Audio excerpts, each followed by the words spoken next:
I was recently given a liter bottle of raw, fresh goat's milk, and I'm going to make some Chevre. I'm using a culture from Cultures for Health, and it's super simple. You just need a stainless steel pot and your raw milk. This calls for 1 to 4 quarts. So I have my liter bottle here, and I'm just going to dump it into my stainless steel pot.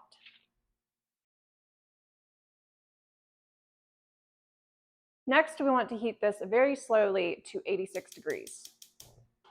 So we're using my small back burner here and a meat thermometer. So we'll very slowly heat this to 86 degrees. It could take 30 minutes to an hour, and then I'll come back and add wheat culture. Now that my milk is at 86 degrees, I'm going to add my Chevre culture. I'll sprinkle it on top. And then use up and down motions to incorporate. And the instructions say no longer than 15 seconds. What happens if you go longer than 15 seconds? I don't know. Maybe your cheese is ruined. So now that our culture is added, all we have to do is put a lid on it and let it culture.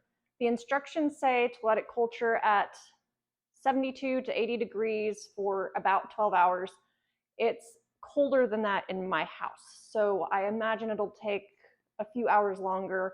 Last time I made this recipe, I think it actually took more like 16, maybe even 20 hours to actually culture. So I'll just let it sit here and culture and do its thing and wait for it to set. My goat cheese has set, and there's a bunch of whey that I need to pour off. I'm going to save this for recipes for later.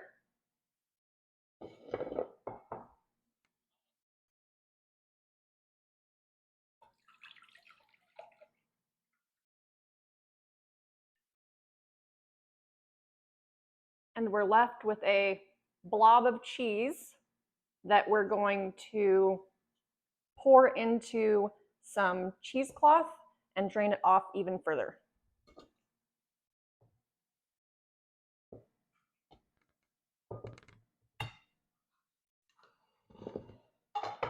I have a colander set in a bowl with my double layered cheesecloth over top.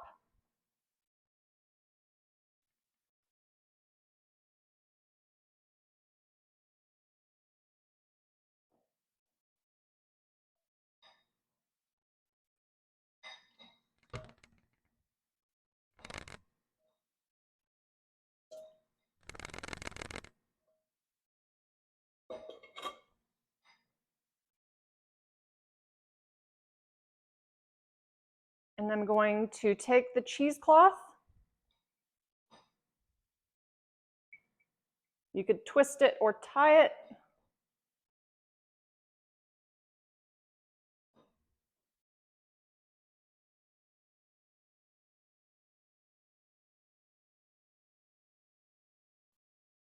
Looks like I already have a bunch of whey that needs to be poured off.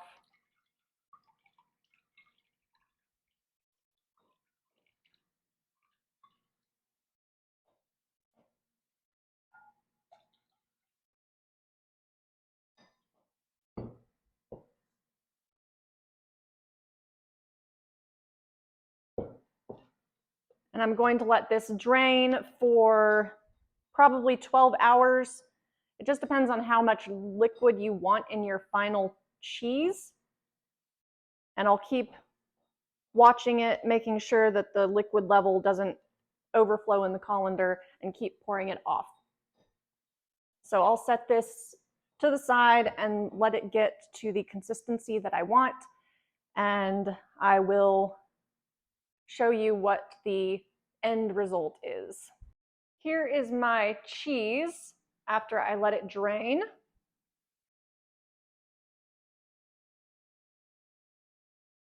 I probably let it drain a little longer than necessary. It came out a bit on the crumbly side, but it tastes great, and it's really personal preference. If you want it crumbly, drain it a little bit more. If you want it more on the moist side, drain it a little less.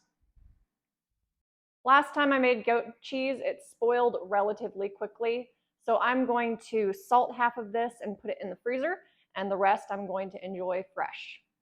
Thank you for watching my video. I'm Shiloh with the Bad Rabbit Homestead. Please subscribe, please hit the like button, and hit that bell notification so you don't miss any future videos.